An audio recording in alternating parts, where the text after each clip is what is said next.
용용이의 경제학 교실. 안녕하세요. 용용입니다. 오늘은 생애 주기와 금융생활의 설계라는 제목으로 시작해 보도록 하겠습니다. 저희가 보고 있는 게 고등학교 1학년 통합사회 과정이고요. 통합사회 과정 내에서 이제 경제 분야가 조금 여기저기 흩어져 있어요. 뭐 인구 해서 뭐 다른 단원에 있고요. 또 도덕적인 내용들이 들어가는 뭐 정의론 같은 것들이 들어가는 또 다른 파트에 있고요. 또 뭐 기후와 관련돼서도 경제 관련된 이야기가 조금 나오거든요. 그런 것도 다른 파트 있는데 그냥 순수하게 경제만을 다루고 있는 5단원 시장경제와 금융을 우리는 보고 있고요. 그 중에서 오늘은 마지막 시간이 될 예정입니다. 그래서 오늘은 생애 주기와 금융생활의 설계에 대한 내용을 말할 건데요. 우선 생애 중이란 개인의 생애를 시간의 흐름에 따라서 단계별로 구분하여 나타낸 것으로 성장, 결혼, 자녀 양육, 은퇴 등의 연속적인 과정을 밟게 된다라고 이야기를 하고 있고요. 이 생애 주기에 맞춰서 금융 설계를 해야 된다라고 합니다. 그래서 우리가 중학교 경제에서 다룰 때 했었던 생애 주기 가설이 나오게 되는데요.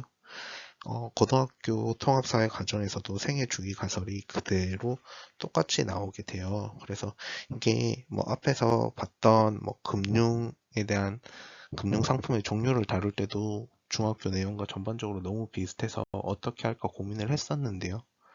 그래서 오늘은 조금 다른 이야기를 해보려고 하고요. 이 생애 주기 가설이 어디에서 왔는지를 조금 알아보도록 하겠습니다. 우선 이 내용은 고등학교 경제 교과서에서 다루는 내용은 아니고요. 이제 대학교 가서 거시경제 정도를 배우면 이제 보게 될 수 있는 내용들인데요. 우리가 소비를 어떻게 할 것인가라는 고민을 과거부터 많이 했었어요. 우리는 소비를 어떻게 해왔는지에 대한 고민을 했었고요. 거기에 대한 가설들인데요. 우선 첫 번째가 절대소비 가설입니다. 절대소비 가설은 케인즈가 만들었고요.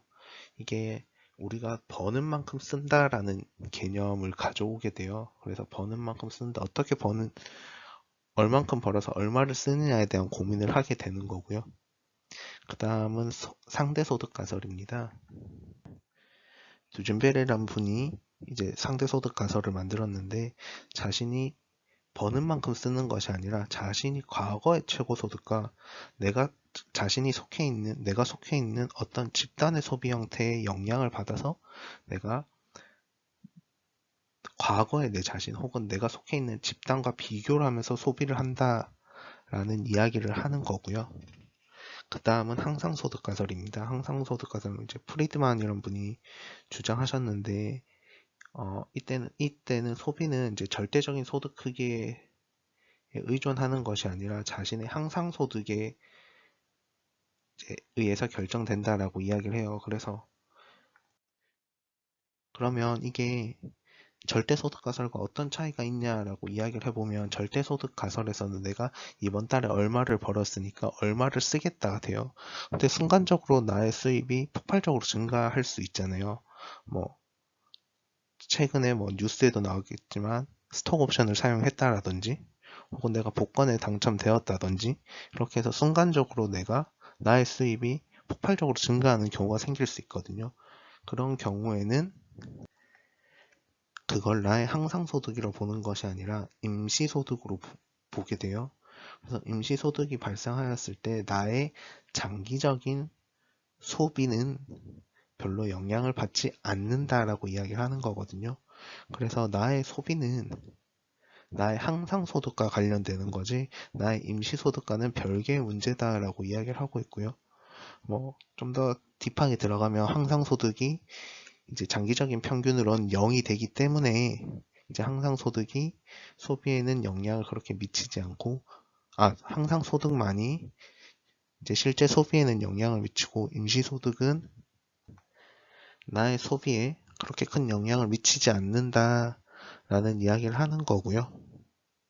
그리고 이제 평생소득 가설인데요. 평생소득 가설은 개인이 소비를 하는 과정에서 내가 얼마의 소득이 만들어질 걸 예상하고 거기에 맞춰서 내 생애 전체적으로 얼마의 수입이 예상이 되고요. 소득이 예상이 되고요. 거기에 맞춰서 내가 얼마를 써야지라고 계산하는 것입니다. 그래서 우리가 앞에서 나눴던 이야기인 생애 주기 가설은 평생 소득 가설에 의해서 나타나게 되는 거고요. 이 평생 소득 가설에서는 이제 근로소득도 매우 중요하게 여기지만 자산소득도 매우 중요하게 여기거든요. 그렇다 보니까 자연스럽게 금융생활의 설계라는 이름으로 해서 금융생활과 관련해서는 이제 평생소득 가설에서 나온 생애주기 가설이 매우 곽광받고 있습니다. 그리고 마지막으로 이제 랜덤워크 효과라는 게 있어요. 그래서 우리가 소득이 얼마가 되고 소득에 따라서 소비를 얼마나 할 거냐 하는 건데 이 질문 자체가 의미가 없다라는 이야기를 하기도 합니다. 왜냐하면 우리가 소득을 얼마를 벌어서 얼마를 저축을 하든 우리가 갑자기 내일 차 사고가 난다든지 혹은 교통사고가 날 수도 있고 내가 갑자기 아파서 병원에 입원할 수도 있잖아요. 그럼 목돈을 소비하게 되잖아요. 그렇게 되다 보면 내가 얼마를 벌어서 얼마를 써야지 한다는 그 가설 자체가 크게 의미가 없다라는 이야기를 해서 이제 랜덤워크라고 하거든요. 이게 우리가 예상치 못한 그 변화가 장기적으로 봐고 평균적으로 봤을 땐 0에 수렴하게 되겠지만 어쨌든 그 당시에 그 충격이 가해졌을 때 우리에게는 엄청난 변화가 생길 거잖아요. 그렇기 때문에 이거 자체가 의미가 없다라고 이야기하는 가설도 있습니다. 그러면 절대소득 가설이랑 상대소득 가설이 어떻게 다른지 한번 파악해 보고요. 그래프를 통해서 절대소득 가설과 상대소득 가설이 어떻게 소비하는지도 파악해 보도록 하겠습니다. 우선 Y축이 C라는 변수고요. 소비라는 변수가 되고요. X축이 Y라고 해서 소득 변수입니다. 그래서 기본적으로 이게 X축에서 Y축으로 가는 거잖아요. 그래서 소득에 따라서 우리가 소비를 얼만큼 할 거냐 하는 문제를 고민하는 거고요. 그래서 소득의 변화에 따라서 소비가 어떻게 변화하느냐에 대한 고민인데 우선 검정색 선이 45도선이라고 해서 우리가 번 만큼 소비하게 된다라는 이야기를 가지고 있고요. 실제로 소비가 이루어지는 것은 빨간색 선이라고 합니다. 왜냐하면 이 빨간색 선이 의미하는 게 어떤 거냐면 이제 우리가 소득이 하나도 없을 때, 소득이 0일 때도 우리는 소비를 할 수밖에 없거든요. 이게 우리가 이야기하는 필수 소비가 돼요. 이게 중학교 경제를 다룰 때 우리가 처음에 어떤 이야기를 했었냐면 우리가 필수제가 있고 욕구 소비라는 걸 하잖아요. 그랬을 때 이 소득이 0일 때 우리가 필수적인 소비는 해야 된다라고 이야기를 하는 부분이 있어서 소득이 0일 때도 소비는 잡히고요. 우리가 장기적으로는 이제 소득과 소비가 만나는 지점에서 소비를 하게 되고요. 결과적으로는 빨간색 선과 검정색 선이 만나는 점에서 소비가 이루어진다라고 이야기를 합니다. 으로는 주준베리의 상대소득가설에 대해서 알아보도록 하겠습니다. 상대소득가설에서는 소비는 자신의 소득뿐만 아니라 자신의 과거 최고소득 혹은 자신이 속해 있는 집단의 소비 형태에도 영향을 받는다라고 합니다. 그래서 우리가 앞에서 봤던 빨간색 선을 파란색 선으로 하고요. 파란색 선으로 변경한 다음에 이제 파란색 선의 높낮이에 따라서 이제 소득이 변화한다라고 가정을 하는 거예요. 그래서 파란색 선 중에 가장 위에 있는 선이 이제 소득이 가장 많은 시기를 나타내는 거고요. 가장 아래에 있는 선이 소득이 가장 낮은 시기를 나타내는 건데요. 이게 소득으로만 볼 수도 있고 혹은 이제 속해 있는 집단이 영향일 수도 있어요. 그래서 속해 있는 집단에서 소비를 많이 하는 집단에 속해 있다 보면 이제 높은 선을 차지하게 되는 거죠. 그런데 이 경우에는 앞에서 봤던 것과는 조금 다르게요. 이제 파란색 선과 검정색 선이 만나는 점에서 소비가 이루어져야 하는데 그렇지 않다라는 걸 보여주고 있는데요. 만약에 최초 이제 소득에 따라서 A점에서 소득이 소비가 이루어졌다라고 했을 때 소득이 감소하게 되면요. 하지만 주변 사람들은 쉽게 바뀌지 않을 거잖아요. 그러면 그 소득이 감소하게 돼서 이제 시점으로 이동해야 되는데 시점으로 이동하는 것이 아니라 B점으로 이동한다라고 하거든요.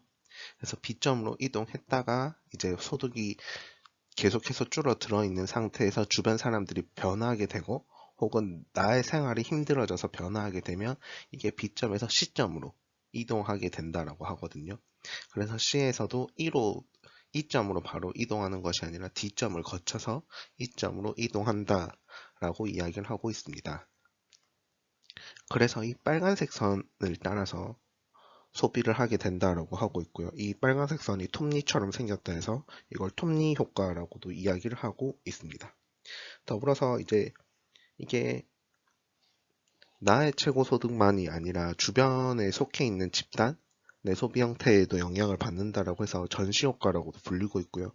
아무래도 이런 전시 효과라는 것 자체가 과소비에 영향이 을 준다라고도 이야기를 많이 하고 있습니다. 그래서 우리가 과소비를 하는 이유가 이제 남들에게 보여주기 위한 효과라고도 이야기를 많이 하는데요.